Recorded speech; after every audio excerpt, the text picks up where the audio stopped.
This video is for people who inject drugs and for service providers to walk through the basic steps for how to inject drugs as safely as possible.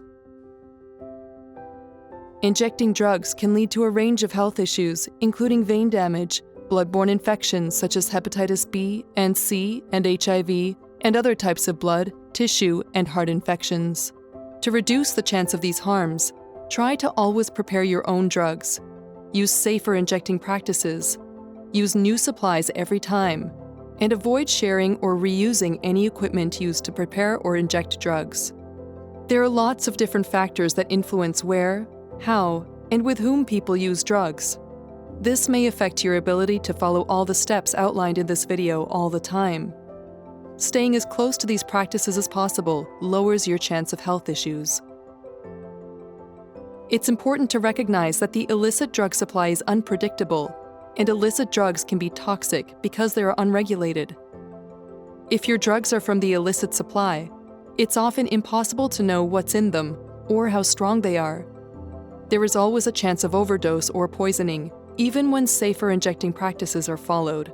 To plan and prepare for an overdose, try to never use alone, and to stagger your use with a friend. Having someone around who can help respond to an overdose can increase the chances of surviving.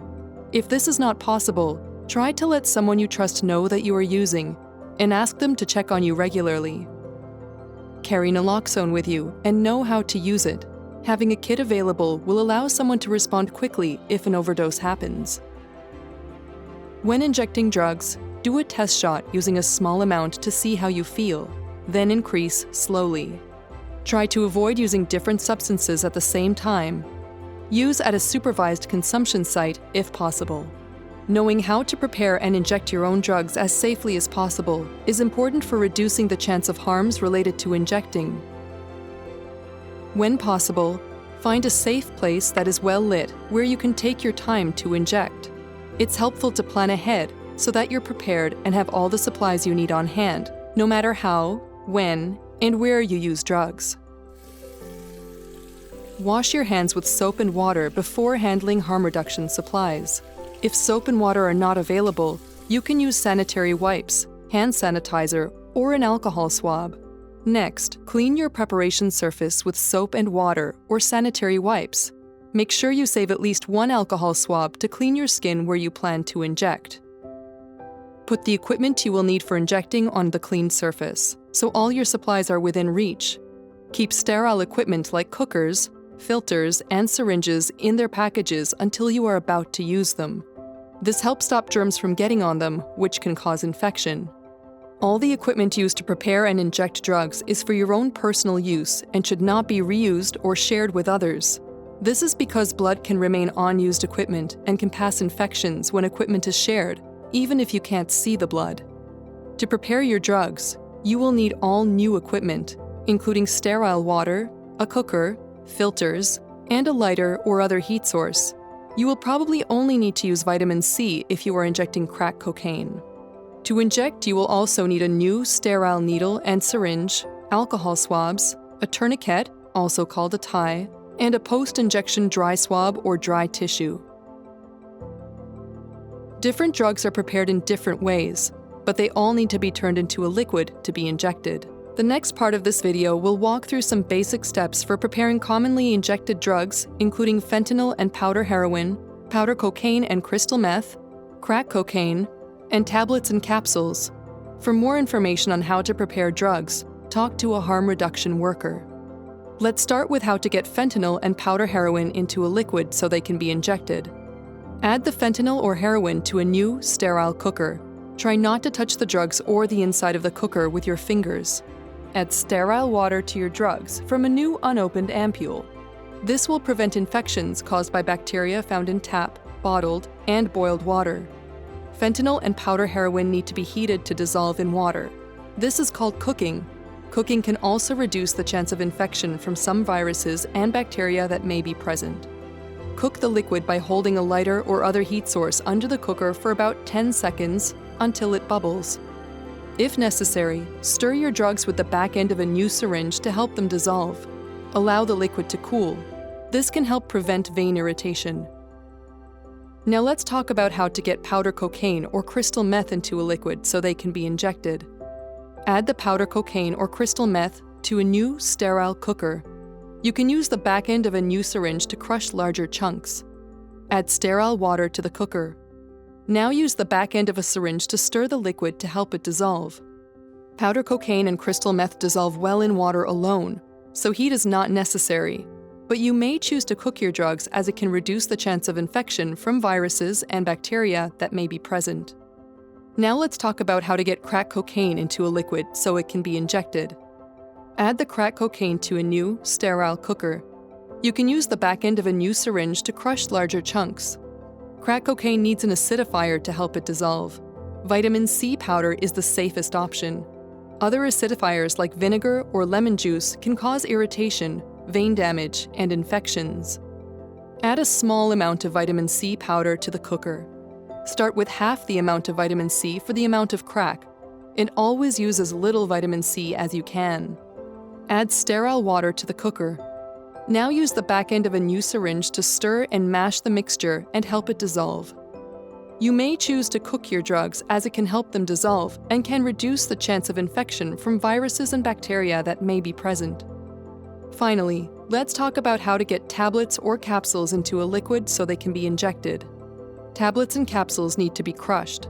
The finer the drug particles are, the more easily they will dissolve in water. If you are using capsules, empty beads from the capsule before crushing. Using a sterile crushing method can prevent infections caused by germs getting onto your drugs. One way you can crush tablets and capsule beads is to use a new cooker and new syringe. Add your drugs to a new, sterile cooker. Then, use the back end of a new syringe to crush the drugs into as fine a powder as possible. Another way to crush your drugs is to use a folded piece of paper and a lighter.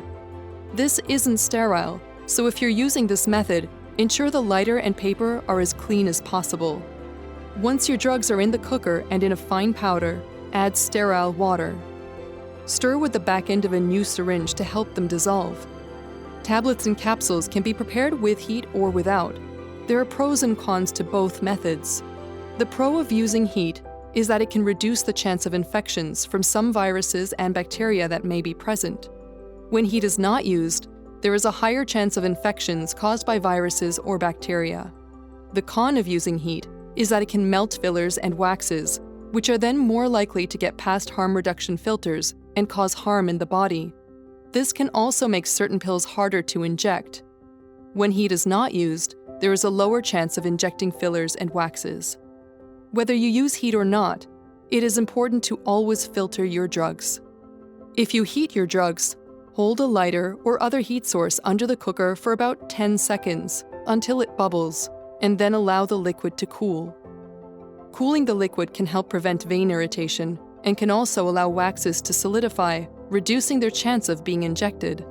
If you do not use heat, continue stirring and adding water until the mixture is dissolved. It may take extra water and stirring for the drugs to dissolve. The next part of this video will walk you through the final steps in preparing your drugs for injection. These steps are the same no matter what drug you are using. Once your drugs are dissolved, the next step is to filter them. This will remove large particles that did not dissolve and prevent them from being injected into your body. Add a new sterile filter to the drug solution. Try not to touch the filter with your fingers. Drop it into the cooker from the package. Insert a new needle into the flat end of the filter with the needle hole facing down. Take care not to push the needle through the bottom or the side of the filter, as this can damage the tip. Slowly draw the liquid up into the syringe. Once your drugs are in the syringe, it's time to prepare for the injection. Remove air bubbles by pointing the syringe upwards and lightly tapping the sides. This makes the air bubbles rise to the top. Press the plunger slowly to push all the bubbles through the needle. Air bubbles injected into the bloodstream can cause a blockage of blood vessels. Once the liquid is in the syringe, the needle can be recapped while you prepare a vein. Find a good vein. There are some places on the body that are safer to inject into than others.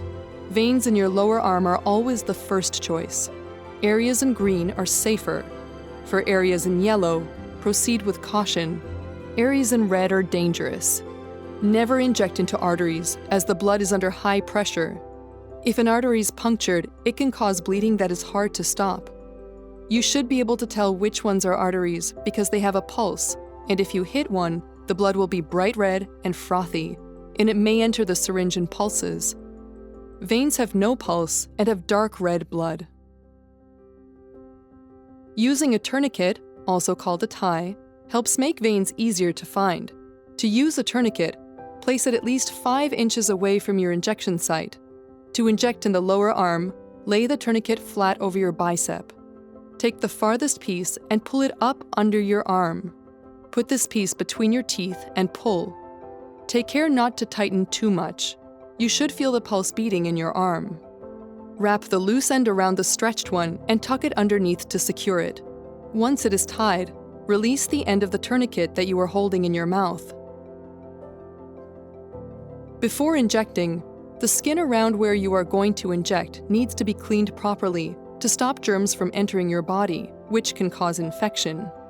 Swipe an alcohol swab in one direction across the injection site, then let the skin dry. After finding a vein and cleaning your skin, you are ready to inject.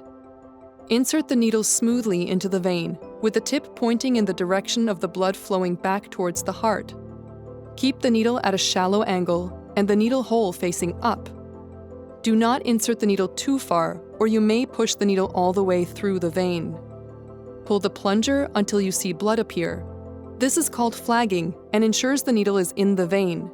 If no blood can be seen in the barrel of the syringe, either advance it a bit further in and recheck, or withdraw it slowly and recheck. If it takes more than a couple of attempts, remove the needle and try again.